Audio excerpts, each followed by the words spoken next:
if you didn't know, this is the Morning Wood NFL Sunday here, brought to you by Rumpier Sports. What up, boys? We're back with the Golf Wars Show, the preeminent golf show on the entire internet.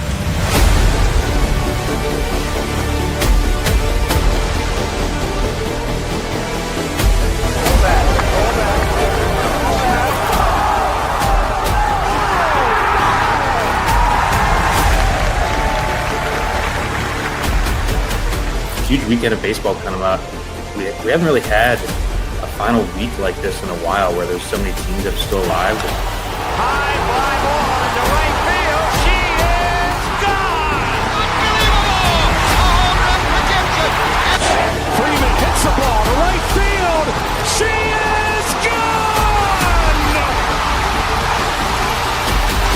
Gibby Freddie! They might have the best pass rush in football. They were adamant about not having a slow start. How many times have they disappointed us? So I'm having a lot less of this game. The game is over. The New York Jets are the world champions. Mahomes swings it. It's there! Hardman! Jackpot! Kansas City! The Chiefs are back-to-back Super Bowl champions!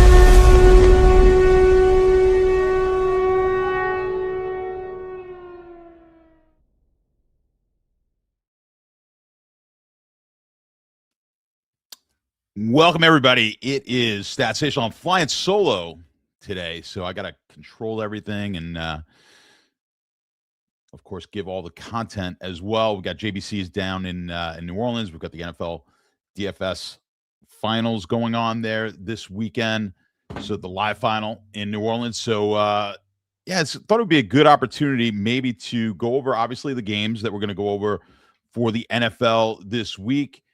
And maybe take a few questions if you guys had some maybe sports betting related questions, more general questions just about anything, any sports betting related topic.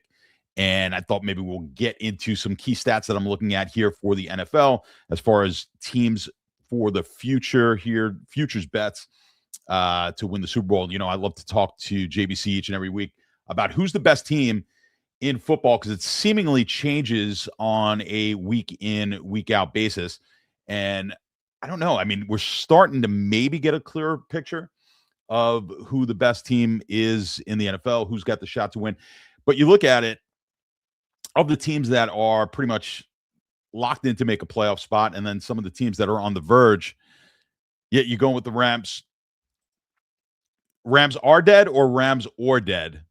Are you saying that the Rams are not making it?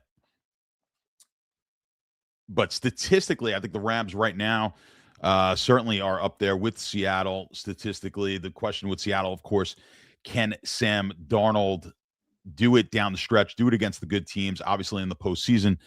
Will he be able to do it? But when you look at the league, I was just talking to my brother about this. I mean, who are you going to be shocked? Yeah, Phil, I'm with you. I mean, I don't know if I hate everyone else, but the Rams to me, I think I've been on them since the beginning of the season.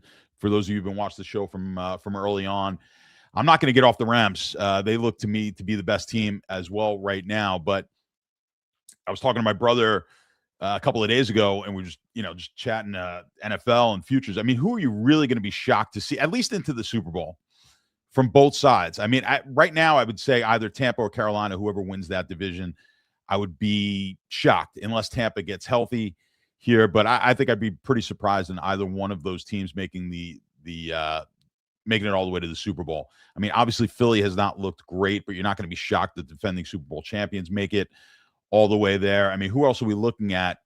I mean, pretty much the central team. I think Chicago, if Chicago makes it to the Super Bowl, I'd be a little surprised. I think Chicago's really a year away. I think the Chicago team next year becomes really good. They've been banged up on defense. They're going to get healthier, and you got to figure in the offseason, they really they focus on defensive line, pass rush, maybe get themselves a little bit better at corner and stopping the run. But I think this offense, with Caleb Williams, he still has some room to grow here. But I think when you find the quarterback, we talk about it each and every week, and I'm trying to put a model together for this, and I've kind of tweaked around with it. Just looking at teams that, are using the quarterback or have the quarterback as more than 15-20% of their overall salary cap, it becomes extremely difficult to win. The Rams are doing it. I think Stafford's right around 15-60% of their salary cap, but in order to do it and win, you've really got to be able to get you've just got to be really good in the draft. They get a Puka Nacua late in the draft, top 2-3 wide receiver now in the league. You get an Adams, who seemingly was kind of done and washed up. Obviously, that is not the case. He's been really good. So you see, it's a couple of things. You've got that early window when you get the quarterback on the rookie contract. You've really got to win, it seems, in the NFL now in that window, or you get a quarterback who's a veteran type of quarterback that you get on a good deal. You get a Sam Darnold who, that they could get fairly cheap, and that's obviously a team that can win. You get a Daniel Jones. Unfortunately, he is out now. Maybe you get one of those type of guys, but I think ideally the way to do it, the way to win in the NFL right now is to get that young quarterback. Is Drake May going to be that guy? I don't know statistically right now if they're the number one team. Depends on the metrics you look at, but certainly he has the look of a guy who's going to potentially win some championships. But who are the teams? Are there any teams that you think, who is going to be this outside of Carolina or Tampa? And for me, I'm throwing Chicago in there. I think every AFC team, I'm not going to be shocked here of any of the AFC teams being able to advance to the Super Bowl. I'm really not. Buffalo, New England, Denver, the Chargers, even Jacksonville, Houston for sure. I think Houston, we've been talking about Houston on the show, severely, I think, underrated. Oddly enough, they're starting their quarter. I'm going to go over the numbers here in a second. I like to look at passer rating differential. It's historically been a really good indicator, especially when you get to the postseason. Kind of look at the passer differentials on these teams. It's been a good indicator of championships for teams. But I agree with Elijah here. I think the AFC is absolutely why. I don't think maybe the elite teams in the NFC are a little bit better, but I think it's, for a fan, I think this is one of the more exciting seasons that we've seen, because I love it when it's wide open. Typically, you've got like 2-3 teams on each side that you just know have no chance to make the postseason or to make the Super Bowl. I just don't think that's the case this year, especially in the AFC. I think the AFC is going to be really, really fun to watch. And you're seeing now, you've got, the number one, 11-2 New England. They're home dog this week. And I think justifiably, not saying they're not going to win that game, not saying that that New England, won't go out there and look good here against Buffalo. Someone brought up to me, I've been kind of tweaking some ELO ratings, and I posted it over in our Discord in the NFL channel. And with the ELO, my ELO wound up having New England number one. Now, my power rankings themselves have New England much lower, and someone was bringing up another rating where teams like where Kansas City was still rated higher than in New England. I think Kansas City right now still on a neutral field. In my rating, I've got them like 4th or 5th, I think, overall in the rating, which is crazy. They're not going to make the playoffs. But there's always that one team in the top 10 in my ratings that just underperform. And that's the way the league works, really. And typically it has not been Kansas City. Kansas City historically has been like my 5th team on my rating with the number one record. They've seemingly overachieved. I know a lot of people may say that would have a lot to do maybe with refereeing.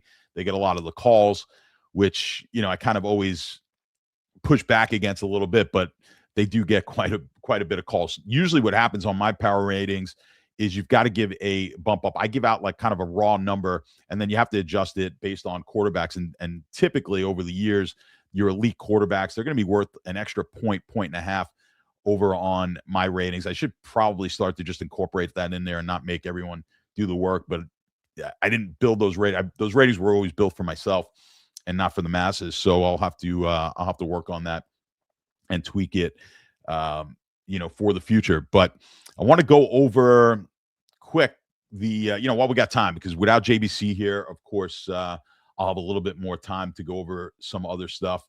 And if you want to get, you'll get all his bets for those of you who are in the bets and pay for the bet package over at RPS and subscribe there.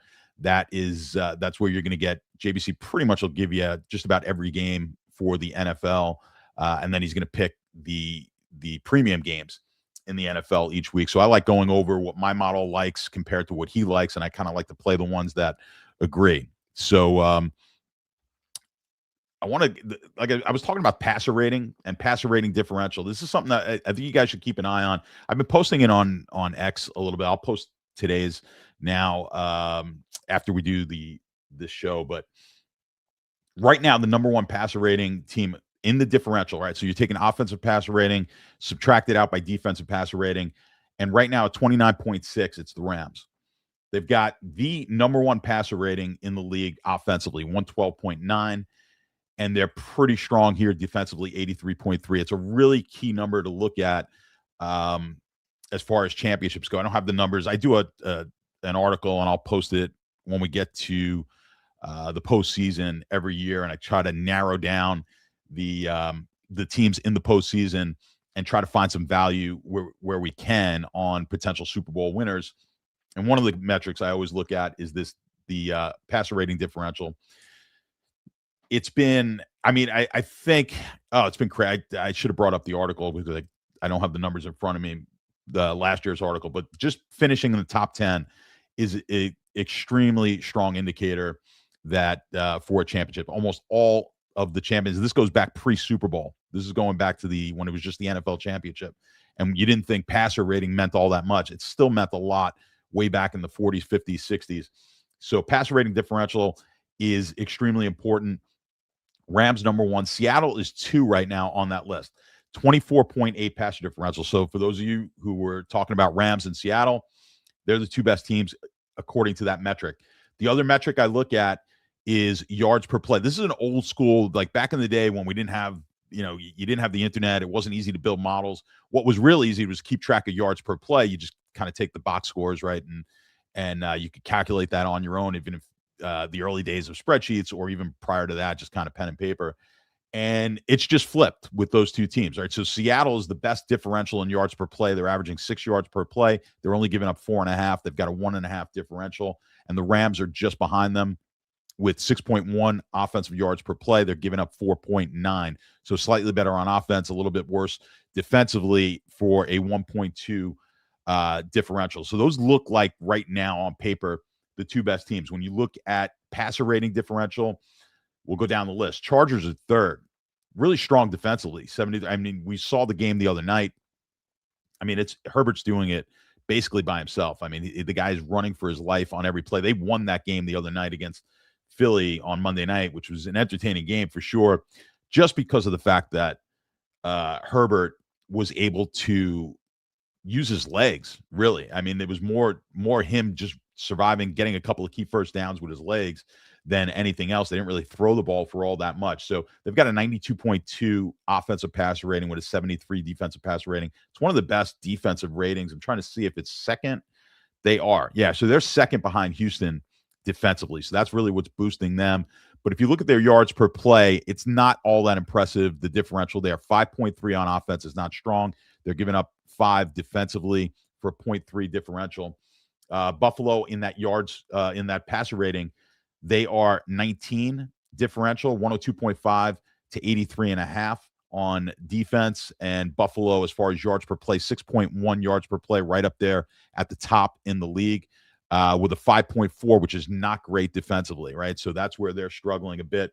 You look at Philly, comes in 5th on the list, passer rating differential, 18.7, 77.3 defensively, 96 on offense, which is not terrible at all. When you look at this Philly offense, it just seems like there's a lot more, there's a lot of issues going on there. And then when you look at yards per play, it kind of shows up here, 5.3 and 5.2. They're just barely into the positive on yards per play at 0.1 differential. So I think this Philly team has a lot of issues. The team that we've been talking about, as I think, is underrated all year, and they're starting to now perform, is this Houston team. They show up 6th on the list as far as passer rating differential. They're number 1 defensively, 69.8. That defense is going to give people problems come the postseason. I don't care what anyone says.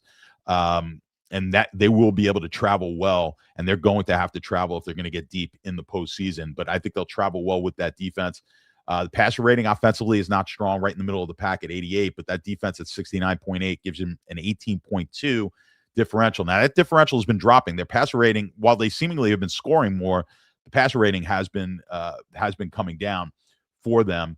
So we'll see, because they were up near the top just a few weeks ago. Their yard per play differential is 0.4. They're not offensively, again, just not doing enough.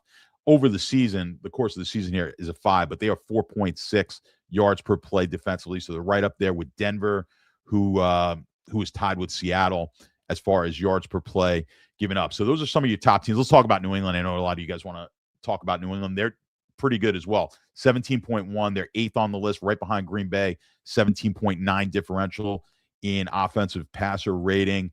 And they are 8th as well in yards per play differential at 0.7. 5.9 is their offensive number, and they're giving up 5.2 yards per play. So, I mean, there's just a lot of teams here that are really rating out fairly well. So it's going to be interesting when I'm looking forward to doing my article once the postseason is set, and we'll see. I think you're going to get a lot of teams. Typically, some years I just have like one or two teams that really fit on what I'm looking at, a lot of the metrics that I'm looking at, and I typically hope that it'll be a team. It's not the chalkiest teams. I don't think we're going to have really great chalk.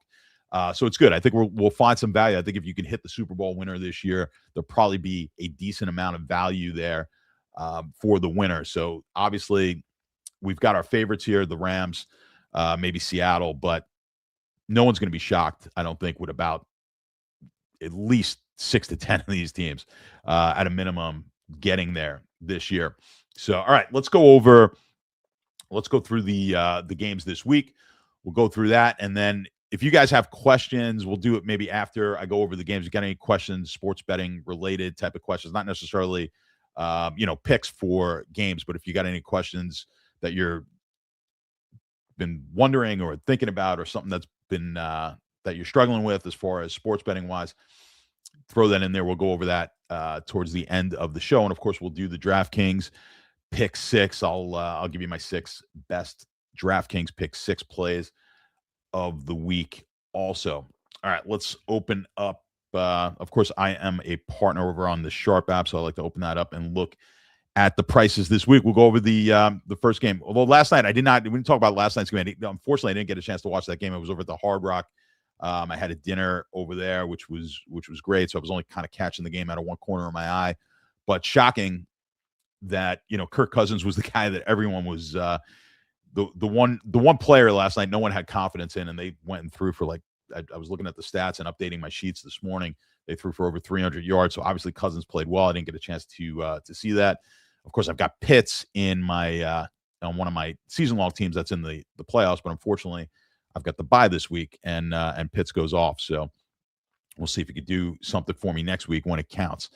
But this week here, Sunday, we got Baltimore, Cincinnati. Interesting. I mean, these two teams played just a couple of weeks ago. That was a 7.5 point spread where Baltimore was the favorite.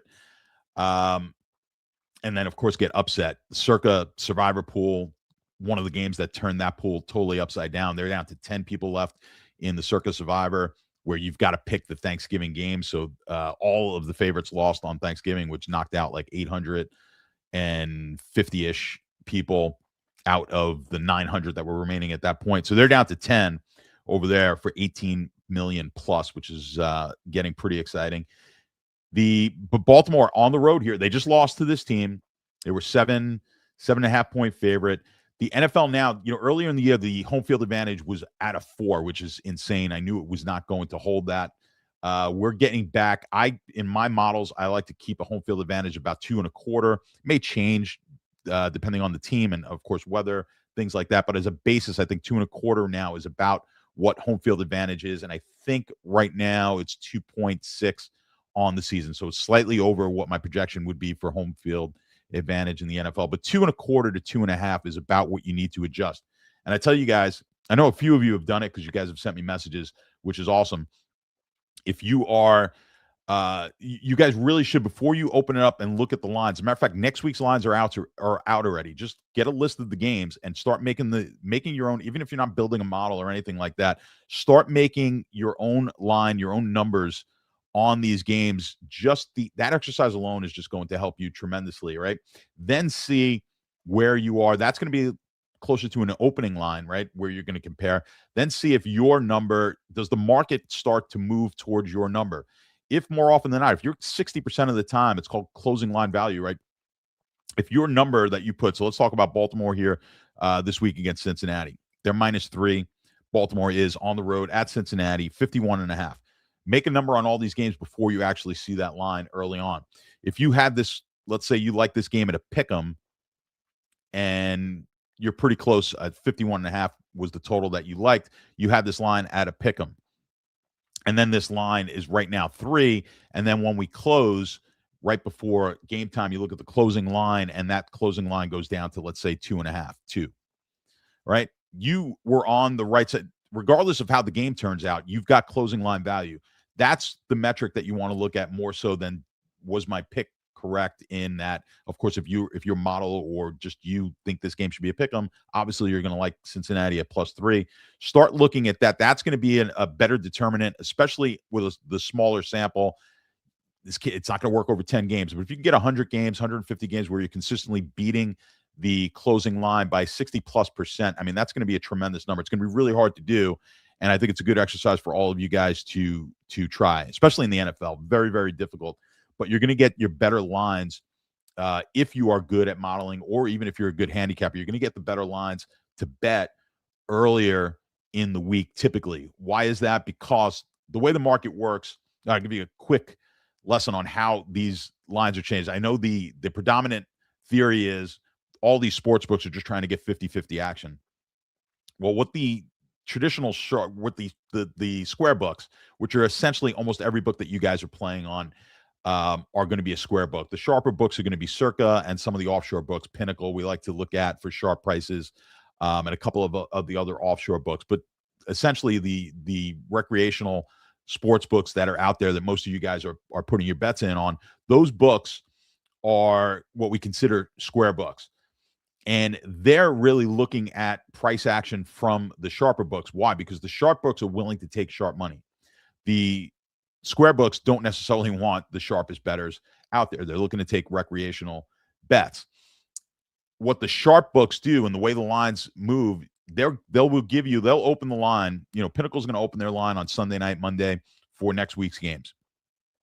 They're going to have relatively small limits, right? Because they want to see where the bets are going to be coming in from. They want to see where the bets from the sharpest bettors, right? If they're getting all of their sharp bettors coming in early on the same game, they know they've priced it incorrectly. So they're going to move that. They're going to move the spread. They're going to move the total, whatever it is. They're going to move that and adjust. And then once they feel like they're at an equilibrium, then they're going to increase the size that they're willing to take. And they're going to go through that process as the week goes on. And eventually, that's why the closing line should, in theory, be the toughest line to beat, because you've got all of that information coming in from the sharpest minds, right? So the sportsbooks have their algorithms, but they're just one. That's just one source of information. What's way stronger is if you had 50 sharp syndicates or sharp bettors out there that are all using a different model, algorithm, whatever it is. All of that data gets input. They don't really care about your bet, right? They don't care about the average Joe's bet. It's meaningless. They're willing to take action. So when you guys they'll take the action. They don't care. They're going to take 10, 15, 20, $50,000 bets from the average Joe that they don't think is sharp, and they're willing to take it because they know you're going to beat them sometimes. You're going to lose to them sometimes. Most people are going to be right around 50-50. So if they've got a lot of exposure to one side of the game, they don't really care if that is what they consider square money. They don't care having exposure there. You don't want to have a lot of sharp exposure, and that's what they're really trying to balance out, is their sharp exposure, not necessarily their square exposure in the market, right? So when you look and you're like, the handles are a popular thing with a lot of square bettors, and they're like, well, 75% of the money reverse line moves and things like that. 75% of the money is coming in on one side and the line is moved the opposite way. Or we know the public is 75, 80%, 90% on one side of the game. I'm going to just bet the other side. Doesn't work, right? That type of sports betting does not work. Why? Because if you're in any sort of office pool, if you've ever been in an office pool before, right, it's pretty much everyone in the office pool is going to be square. You're not going to have a lot. I mean, you might have smarter people than others, right? But no one's, for the most part, it's, it's 20, 30, 100 people just picking games. It's friends, family. And just go and look on a week in, week out basis. Everyone's going to really hover around that 50% mark, right? So if that's the case, that's the same thing that's going on with the betting. If 90% of the public is on a game and you're thinking, I'm going to fade the public stinks, the public loses. Public doesn't lose. What the public does is pay juice. They pay VIG. So they're going to hit 50% of the time. They're going to lose 50% of the time, and they're going to pay the VIG. So that's why the sports books don't really care if they take, on some weeks, they've got a couple $100,000 one way on one side, and next week they've got a couple $100,000 on the other side. If they lose, no big deal. They know over time they're going to hit those 50-50, and they're going to make the juice. They'll make the VIG on that. So sorry to go off on a whole bunch of other stuff here, but it's a good exercise to go back to what I was saying. Start looking at next week's games. There's lines out. DraftKings, FanDuel, they've got lines out for next week's games. Don't look at the lines, just look at the schedule and start making a line now. Then when the games happen on Sunday, you might want to adjust the line. There might be some injuries that happen Sunday. Teams look a little bit better or worse than maybe expected, and the line's going to adjust as that happens as well. So start looking at that. Make your lines for next week. Then see where you're at relative to the market. Then watch the games as the games are going on Sunday. You may see line movements for next week's games. Make the adjustment yourself, right? Move the game a half a point. There's an injury, a quarterback injury. Start to figure out, what do I think that quarterback is worth? Adjust that line, and then go to the market and see. It's gonna hone your skills. I'm not saying you're gonna be great at it initially, right? But that's a great way for you to get better at sports betting, at betting on the NFL. And then I always say, I think the NFL is the most difficult to beat right now, but where you can get them is on injuries, and especially quarterback injuries. If you can value the quarterback, the differential between the starter and the backup, or in some cases that third string quarterback, better than they can, and you really can. It's the one area where you really can, because they're kind of guessing at it just like you are. If you can outthink them as far as what that value is, that's where you're going to find the most value in the NFL, is on backup quarterbacks and whatnot. So have a look at that. For those of you, hit me up in the Discord. I know some of you have been doing a bit of this, and I love to see it. So if you have any questions on it in the Discord, I'm always happy to help. All right, this game, like I said, Baltimore -3, 51.5 on the road. This game was 7.5. It has now been adjusted. So you figure that let's call it 2.5, it would be a 5-point differential, and off of what that game was 2 weeks ago. So if it was at 7.5 to 8, they're basically saying nothing has changed. This 3-point line is basically telling you, even though Cincinnati won that game, nothing has changed. And that, I think, probably comes as a surprise to most people, because right now Cincinnati has been playing better than Baltimore has. So you would think the adjustment would be they're going to move this game even more in the favor of Cincinnati, but that really has not been the case. Kind of look at the market here. I have this number. I've got it right where the market is, right? So I'm at 3 also. So it's not a big, this is not a big play for me. I think the over, however, is the move. So I like the over quite a bit. I think you saw a little bit better. We saw Lamar get a little bit better last week, certainly fantasy-wise. Still not 100% there, but you got to hope that here, with another week behind him, hopefully he's a little healthier than he has been this year, certainly in the last few weeks. I think if you look at where the market's moved, it's actually moved more in favor of Baltimore, which I think is a bit surprising when you consider the how much better I think Cincinnati has played as of late compared to Baltimore. So that should tell you something. Again, it's right on my number, so I don't have a big edge there. When you look at the total, it's been kind of flat over on Pinnacle all week. I've got it at 54.5.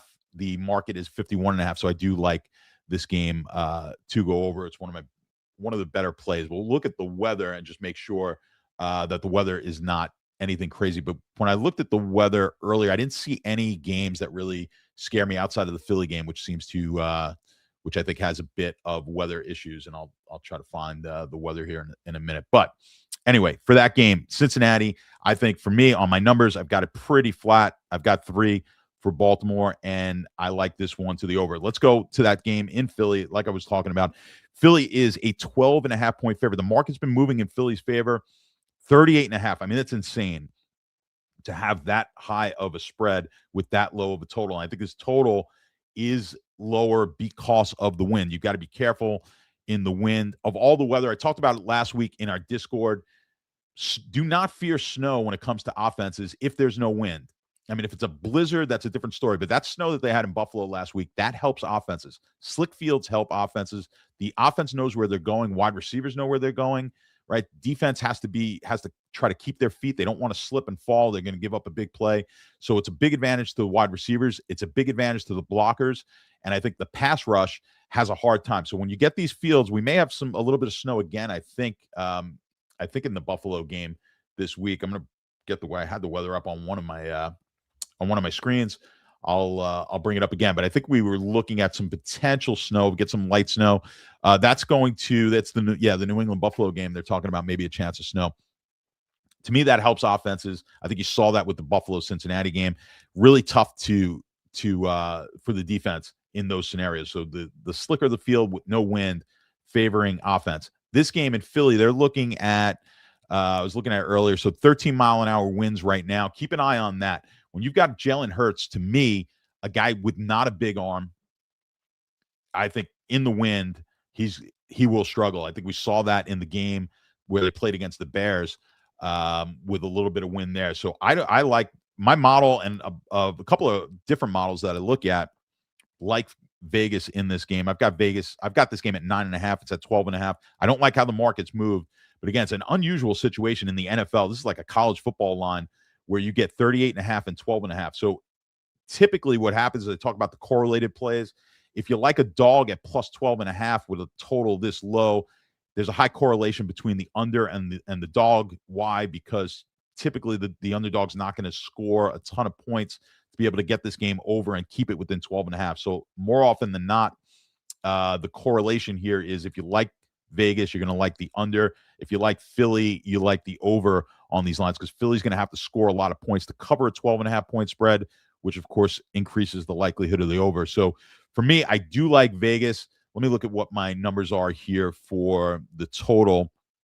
And I did, and of course I have the total at 37. So I do like Vegas and the under as a parlay here on with my numbers. So I think there's I think there's a ton of value here on the Vegas side. I mean, it never feels good playing this Vegas team, but man, the windier this game gets, to me, the more I'm going to like the Vegas side. All right, let's look over in New York.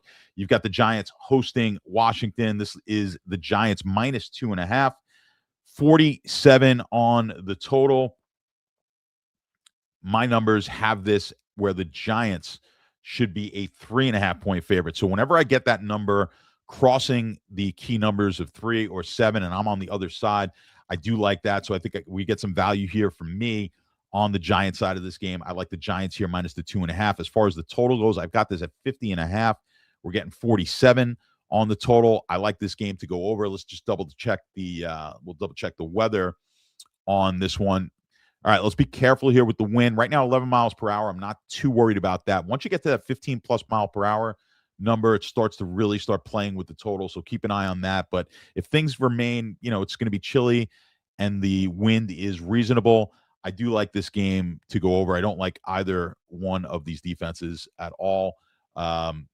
So 50 for me on that total. All right, Jacksonville hosting the Jets, another one of these big spreads this week, minus 13. Jacksonville is a home favorite.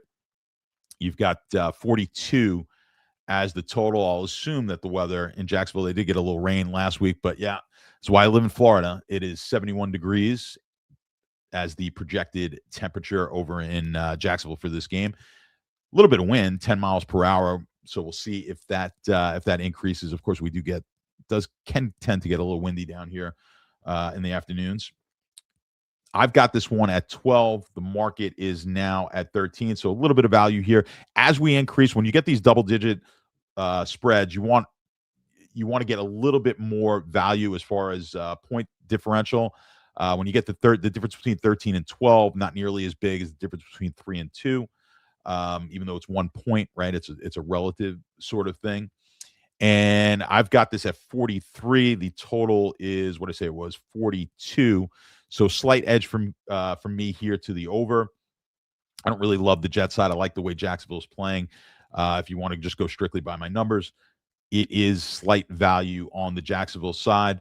But yeah, I mean, tough to back the Jets, which is why they're a 13-point underdog. I like the over just a little bit. I think Jacksonville is going to score a lot in this game. I think Jacksonville gets into the 30s, which we just need a couple of scores here from the Jets to get this one over. So I do like the over a bit more than necessarily the Jet side of this game. I think they're going to have a hard time stopping this Jacksonville offense, and I like how Jacksonville looks right now. They're getting better. That South look between Jacksonville and Houston, I think it's going to be a good run right down to the finish, because I do like that Houston team also. All right, this is the game that everyone's kind of looking forward to. Buffalo, a favorite on the road in New England, 49.5. They're a 1-point favorite. We see with this line has been moving. It moved down from Buffalo was a slightly larger favorite. Initially got bet to the New England side. If you just look at the money line, I'm just looking at money line movements. This went from minus 118 to minus 106, and now it's slowly been creeping back towards Buffalo. I've got this at just about a half a point for New England. So I've got a little bit of value here on the New England side. 49.5 is right where my total is. I'm right at 49.5, so I don't see an edge there. The weather, again, let's make sure we're checking in on the weather with that chance of snow. If it's similar, and they're already projecting not a lot of wind, if it's a similar situation to Buffalo last week, you're going to bump up your model a little bit here towards the over. So right now I've got it flat on the total. If the conditions there are seemingly slippery and wet, I'm going to like that. I'm going to like that over a bit more. So for me, I like New England here plus the 1. I think we're getting value on the New England side. I still think this New England, I think it's a better team, not necessarily a better quarterback, but I think the quarterbacks are, it's a pretty equal matchup here in quarterback. I know Josh Allen, the MVP, all of that. I like this overall team better for New England at home. They beat them in Buffalo. I know a lot of people like to kind of come back and take the favorite team after losing to a team in their division, kind of take them in the bounce back game. And that was a while ago, that game against New England, or that Sunday night game, New England Buffalo. I know Buffalo's on a roll here. I know they've won 4 or 5 games in a row. I think it's 4 in a row. They have looked better. I think you could score on this team. I think New England will score on this team. I think it's going to be a nip and tuck game. I think the value here slightly. I think you're going to take the money. I'm not going to take this at plus 1. I'll just take the money line. Just looking at Pinnacle plus 103. I'll just take that as opposed to laying some juice here and taking the point. So I think the money line for me is going to be the play here on New England. All right, Chicago. They're hosting the Cleveland Browns, 7.5 points here. The Chicago, this is their lone remaining game that they're going to be a favorite in, more than likely the Bears. So this is a must win. I know JBC was talking last week about how he liked the bet of Bears not making the playoffs, and certainly they're going to have to win this game to make that push towards a playoff spot. They're a 7.5 point favorite. Of course, the market thinks they have a pretty good shot of winning a game like this. I've got this as a 5-point spread. So I like Cleveland quite a bit. Again, whenever I'm on the other side of the key number, I'm going to like it even more. I think we're getting a couple of 2.5 points of value here. It's never fun betting Cleveland. The good thing is, obviously, that is one of the elite defenses in the league. We've seen this line kind of moved up initially from, there were bets basically coming in at the sharper books on the Chicago side of this, and now it is slowly creeping down back towards Cleveland. So I think it kind of hit a peak here, and the market's starting to move back towards the Cleveland side. I think we're getting value on Cleveland, the Cleveland side of this game. Look at the total. This total has been just getting bet down. I had it at 43, but this is a pretty serious move. You've moved, it peaked at 41, now down to 38.5. So it would be a play against the market for me, which is always a little scary to see that kind of price action and being on the other side. Again, in Chicago, we're going to have to look at the weather. I mean, they're looking at 11 degrees. It's going to be chilly, obviously cold. That brings the total down, my expectations. And I think that's part of what we're seeing on why this line is coming down. They're looking at 9 mile per hour winds, which is not crazy, but in 11-degree temperature, you could expect the passing game to be a little bit hindered here. What we've seen from Sanders is just a lot of kind of short passes that he's gotten yardage on some short passes, and then every once in a while he's hit a bomb. I don't love Shedeur Sanders just yet, but from what they had, the Dillon Gabriel, he has looked a little bit better. I think they're going to keep this game a little closer than the market thinks. I like the Browns here plus the 7.5. I think you want to get this now at the 7.5 before it comes down to 7, because like I said, I think the market has been slowly creeping down on this one. So if you're going to play the Browns with me, I think now's the time that you have to take them. All right, Houston at home, 9.5-point favorites. Arizona record probably not nearly as certainly the Arizona record has been a lot worse than I think what this team actually is. We've seen with Brissett come in there, this offense has been pretty decent here. And Wilson has now been all of a sudden, Wilson's come out of nowhere. He's been a DFS darling, and they just can't price him high enough right now. So McBride has gotten a big boost from Brissett. Obviously, Wilson, the big boost with Harrison not being in there, and Brissett looking a whole lot better than Murray has. I've talked about this all the time. Murray has cost himself quite a bit of money, I think, in the future, and who knows where he's going to end up next year, but I don't think it will be in Arizona. I've got this one as a 10-point line, so right at the 9.5. You're getting a little bit of value from me at the 9.5, taking Houston in this one, but I don't necessarily love the play. 40.5 is the total. I've got this to the under. I just talked up the Arizona offense, but man, I think this Arizona offense, I think every offense is going to struggle right now against this Houston defense. They're on a mission right now. I think their pass rush, I think it's Denver and Houston as far as pass rush goes, and that's the name of the game in this league. Can you get to the quarterback, and can you get to the quarterback without having to blitz? They've got two really good pass rushers on both sides of the line there. So I think this Houston team will give a lot of problems to Arizona. I think this will be a game that Arizona is going to struggle to score in. I like this game. I think the best play for me here is the under. I think we're getting some value here at the 42. All right, let's head to Kansas City, another big game. Now, this is what I'm trying to tell everybody, where as far as when you look at most of the models out there, Kansas City is still really high. So 6-point favorite to the Chargers. Chargers obviously a lot closer to their playoff spot than Kansas City. Could very well likely be the first year in a long time we don't see Kansas City in the postseason. But here they are, -6. And where is my number on this game? I've got it at 6.5. So not a ton of value at all for me. I've got the game at 42 as far as the total goes. We're looking at 41.5.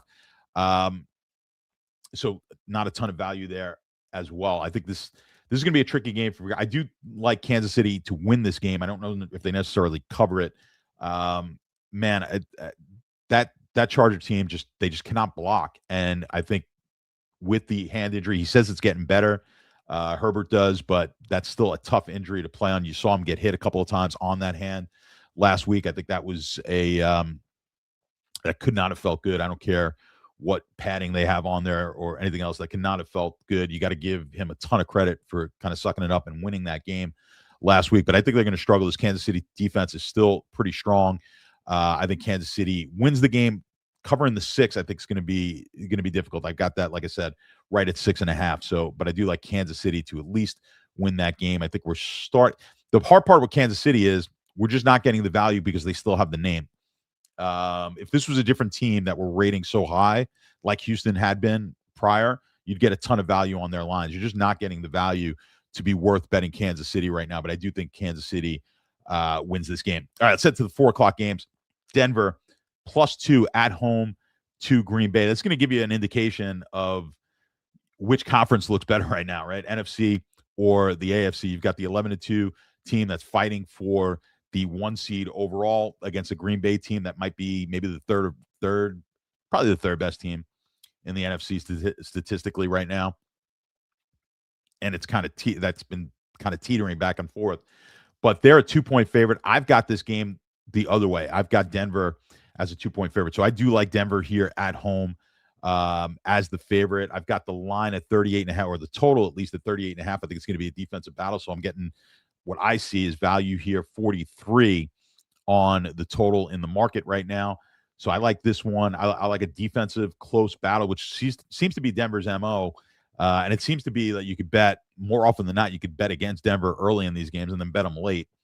But on the whole, I do like Denver. Maybe we look at this one tight at halftime, taking a Denver second half. I'm going to look at that as a potential bet. If they're down a field goal or something like that at the half, maybe taking Denver at halftime. But I do like them for the full game here. I've got them I've got them -2 as opposed to the it's at 1.5, 2. It's right in between there for me.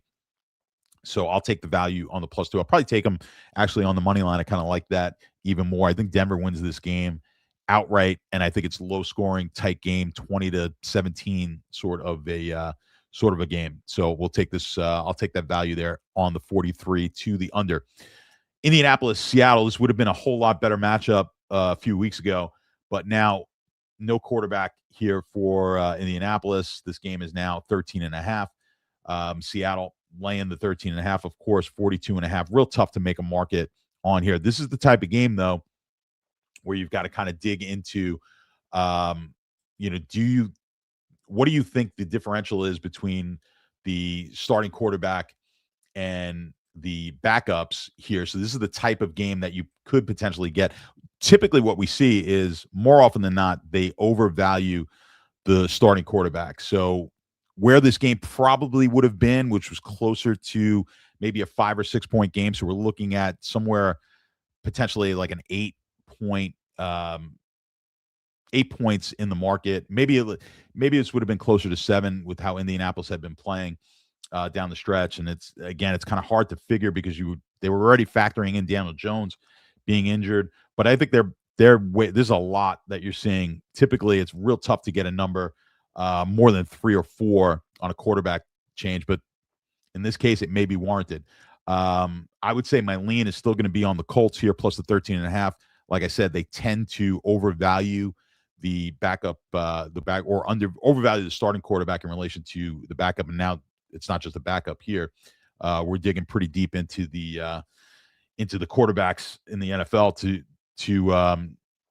for Indianapolis. But my lean would be, this probably will not be a bet for me, but I'm going to have to dig into this one a little bit deeper. My lean would be on Seattle. Of course, this kind of messes up the numbers as well when you're looking at the total, because now we're looking at a much lower total. So similar, not quite the same, similar to the what was the other game where we had the Vegas and Philly game where we had 13 or 12.5 points with a fairly low total. Not quite the same low total here, but a low one nonetheless. On this Indianapolis game, 42.5 with a 13.5 point total. So again, if you like Indianapolis, probably going to like this game to the under. If we like Seattle, we'll like it to the over. My numbers, of course, have this game to the over because we're looking at an Indianapolis team with a much better offense in the numbers. We're going to have to adjust. Whatever we adjust on that point spread, we're going to have to make a similar adjustment here to the total. So I do like, as a lean, I like Indianapolis and maybe a slight lean to the over as well. Not necessarily bettable for me right now. All right, let's take a look at Carolina on the road in New Orleans. Carolina looking to become the division champ. I mean, no one really was factoring that. This was a team that we were targeting against in a lot of survivor pools earlier in the year. This was a team everyone was looking at to be maybe one of the 2 or 3 worst teams in the league.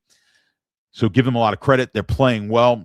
This Saints team has been game as well. Saints coming off a huge win. Talk about survivor. Knocked out about 60% of people in survivor pools last week. New Orleans on the road upsetting the Bucs.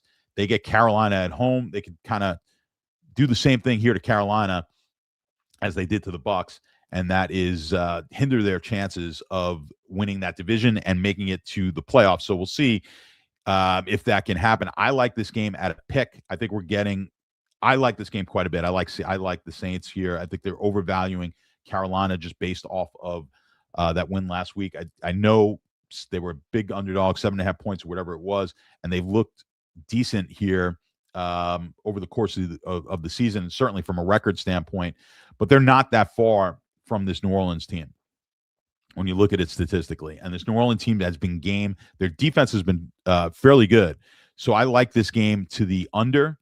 I think this is a strong underplay. I think both of these defenses have really carried both of these teams to the extent that New Orleans has been carried anywhere. I think this will be a defensive battle. I think it'll be low scoring, and I think the Saints wind up pulling the upset again. I like the Saints here plus the points. If you want to take it on the money line, I think they win this game outright as well. So this is one of my favorite games of the week. I do like Saints and the under, both sides of this one. All right, one of the biggest games of the week here, the Rams hosting the Detroit Lions. Rams are -6 and 55. Right on the number for me. I had this at I've got this at 6. I've got it at 51.5. I think the defenses, I think they're overvaluing offense maybe a little bit in this game. It's I hate betting the under on a game that's a 55 total. I do think obviously there's going to be points. I've got this, I believe I just said that, at 51.5. So I do think we're getting some value to the under, not necessarily on the game. I like this game. Like I said, I like the under. I don't think anyone wants to watch this Detroit Rams game, especially you guys in the DFS, where we're going to get a lot of DFS interest on this one, and no one wants to root for the under here. But that's going to be my side on this game. Obviously, the weather would be good. They're in LA. Detroit, you do like to kind of bet against Detroit more when they're going to be outdoors, outside of the dome. I don't think they'll have too much of a problem here in LA with the good weather. Should be a good track to run on. I don't feel great about this under bet, but strictly going by the numbers, the under. Let's look at where the market's moved on this one. How we're looking as far as the total goes at the sharper books. Yeah, it makes me feel even worse, right? So this has gone from 52 up to 55. Basically telling me that most of the sharps are against me on this number. So that doesn't make me feel good. But strictly going by the number, this will wind up probably not being a play for me. And we're going to see. I'll talk to JBC on what he likes here on this game. We'll see what he posts over in the Discord in the bets channel. But I've got a feeling this one, just looking at that market move, probably not going to be a bet. But if you are following Home Along, and looking at my models, it likes the under on this one. All right, Tennessee, San Francisco, another kind of boring matchup here. 12.5 point spread. The 49ers at home to a terrible Tennessee team, 44.5. I've got this one at 11.5, so not a ton of value here. I don't necessarily love Tennessee. I'm getting a point of value at this high number. Like I said, that's not necessarily as strong as when I get the differential between 2 and 3. As far as the total goes, I got it at 42.5. We've got 44.5 on the total. So I do like this one to the under a little bit. And I'll play this one. I'll play this on the under, see where the market has moved on the game itself. So the game, not a huge move. It's the most recent moves have come down towards Tennessee. Actually, the most recent has ticked up slightly, but the most recent significant move has been towards Tennessee. And this game has moved from 43.5 to the now 44.5. But for me, I like this one under. 42.5 is my number I'm going to make on it, and I'll take that one. I like that a lot more. I like going against the market a lot more on that one than I do the Detroit Ram game. That is a strong move on that Detroit Ram game from 52 up to the 53. All right, we've got Dallas at home to the Minnesota Vikings.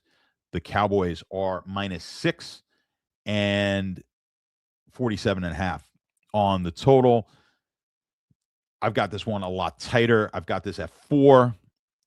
So I think we've got some value here on the Minnesota side. You never know. I don't know. I mean, I'm not a J.J. McCarthy guy. looked better here last week. My total, what do I have? 50 total on this game. I mean, you're playing the worst defense, probably the worst defense in the NFL, right there with Cincinnati. Man, it looks like a low number to me, 47.5. But that Minnesota defense is strong. To me, it's one of the best. I'd say third or fourth best defense in football, maybe. Just they're pretty close statistically and just from watching the games. But I think Dallas will be able to score on them. They're not going to score a ton, but I think this game winds up, to me, going over. I think they're still valuing this one a little bit to the under. So I like Minnesota and the over. I think Dallas gets this game into they'll still get their 20. They'll get into the mid-20s, but they're going to give up a ton of points. I'd have a hard time thinking they keep the Vikings under 24 points in this game, regardless of the quarterback. Dallas just does not hold anyone down. So I like this game to go over, and I do like Minnesota. I don't think Dallas scores enough against this defense. They'll score. I just don't think they score enough to cover a 6-point line. And that is the night game on Sunday night. Final game, Monday Night Football. Pittsburgh is hosting Miami Dolphins. That is Pittsburgh -3 and 42 on the total. I've got this one at -2. It's -3, so I think we're getting some value here on the Miami side. Let's look at where the market has moved at all on this game. Offshore, we've got the move really going towards Miami as well. So that kind of plays into my favor here. I do like Miami plus that 3. And then the total I've got at 44. The total has moved up from 41.5 up to the 42. So slight move there. It's not a huge indicator, but I like the over, and I like Miami. That Miami bet will be one of my favorite bets of the week. This Miami team's playing a whole lot better. I think these two teams kind of going in different directions. I don't like how this Pittsburgh team looks at all. I'm a big Tomlin guy. I love to talk about him every week. I know who knows how much longer he's going to be there. But I like the direction that this Miami team is moving in right now. I think Miami's got a real good shot to win this game outright on Monday Night Football. I think we get some value. I like the Dolphins. I like this game to go over against that weak Pittsburgh defense. All right. That is the games for this week. We'll give you guys, if anyone's got any, like I said, sports betting questions, by all means, hit me up in the comments. But I'm going to open up. Can open up the Sharp. I think I mentioned I'm partners over on the Sharp app. I love to do the pick six plays. I like to look at the Sharp app. What it does is for the pick six, for DraftKings pick six, it will look at where the market is. And by the market, I mean most of your sports books out there, and then compare that to what the DraftKings price is. And if you're getting some value on the DraftKings side, it's going to let you know. So let me bring up, and let me flip over to the NFL here and see which plays are really popping over on the Sharp app for the DraftKings pick six. And I try to coincide these with my personal projections. And guys, one note, right? You're going to get a lot more. So I one of the probably the most value that you're going to get, or the best opportunity you're going to have to make some money sports betting these days is in the prop markets. And especially if you get away from the most popular players in the NFL or in the NBA. The NBA props have been tremendous for years now, and they continue. Hit 2 props yesterday in the NBA. And more often than not, you're taking some players that are off the bench. I probably at least 60 or 70% of my plays are bench players in the NBA. And similar in the NFL on my props. I love taking, like last night it was a split on the props last night. So I had McMillan to the under on his receptions, and then over, both unders, McMillan to the under and Algiers under on receptions. Don't think he had any last night, but a lot of times I'm taking backup running backs as a play, or bench players in the NBA, or the wide receiver 2 or 3, because those are the most inefficient markets. Nobody's betting them, right? Just think about your own betting. Like, you guys probably aren't worried about who the wide receiver 2 is. You'll have a thought as to what Puka Nacua is going to do, or JSN or whatever, one of those guys, or the quarterbacks. You're going to you look at the passing yardage, and you guys love touchdown props. typically some of the worst bets you can make: home run props, touchdown props. So look, you're having fun. You want to bet some touchdown. You want to bet first touchdowns. You want to bet anytime touchdowns. By all means, I'm not going to take away your fun, but just know those markets are the toughest to beat because they've got the highest juice on them. Because typically most books are just giving a one-way market. By one way, we mean you can only bet yes. There's no bet. As soon as they add the no, well, now they have to tighten the market because they can't make it, or I mean, they could spread how much vig that they're taking.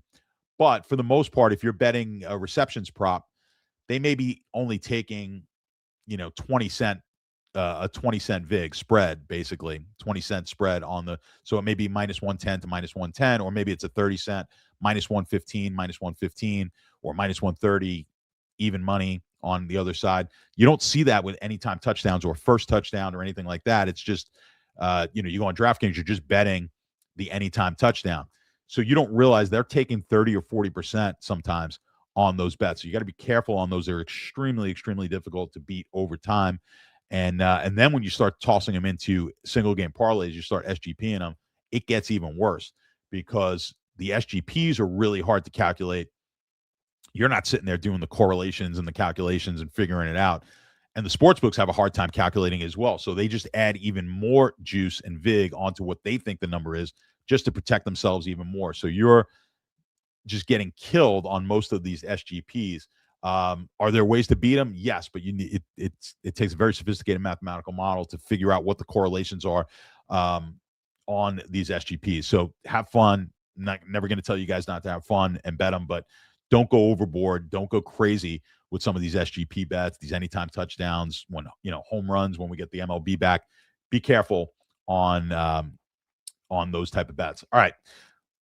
For the pick six, we're going to go. First one I like here is D. Hopkins, Baltimore.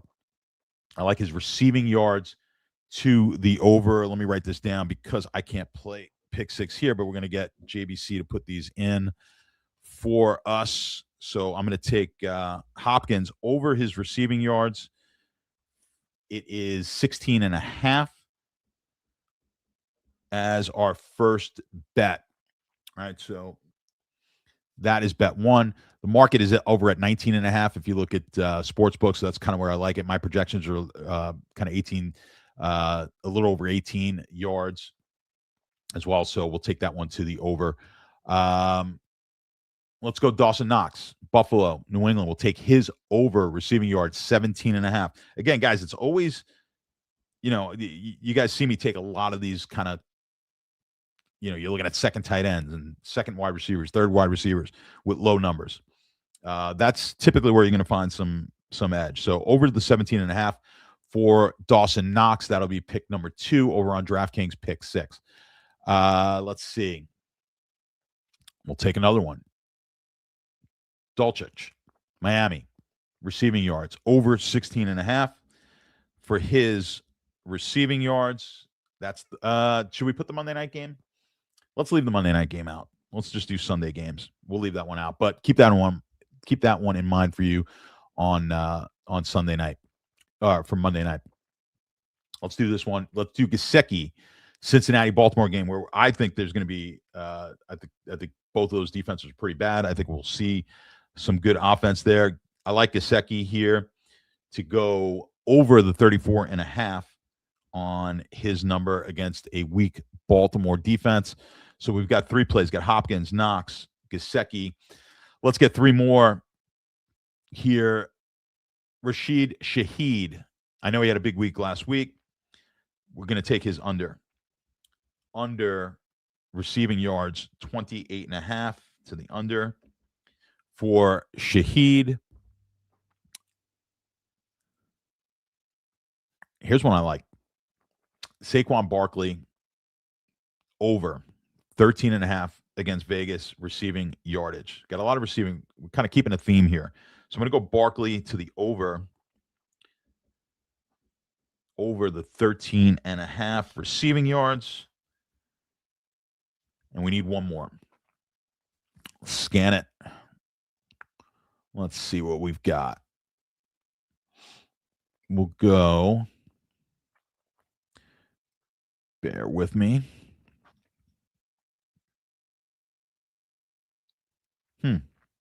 It's an interesting one. Do we go with that, or do I like this one? I like this one better. I like this one better. Let's go with Jerry Jeudy's over 36.5. Over 36.5 for Jeudy. And of course, against that Cleveland defense. So over 36.5. We've got Hopkins over 16.5. These are all receiving yards. Hopkins over 16.5. Knox over 17.5. Gesicki over 34.5. Shaheed under the 28.5. Barkley over 13.5. And Jeudy over 36.5. That is going to do it. No questions. So you guys will let me off the hook pretty easily. We'll be back with JBC next week. Of course, guys, head over to Run Pure Sports, and if you're interested in DFS, you've got some of the best minds in DFS over there. JBC, of course, one of the best to ever do it in DFS. You're going to get all of his information when it comes to DFS. You're going to get a lot of my models, and of course, on the betting side, you've got me giving out a bunch of props. I got Christine over there who does a ton of props every day. And of course, you're going to get all of JBC's bets in every sport and his top bets of the week. So check that out over at runpuresports.com. And play along, play the DraftKings Pick 6 with us as well. Because when we win, it's fun if we can all win together. All right, guys, we will see you next week. Best of luck on your bets. And hopefully we'll get JBC with us next time. Good luck.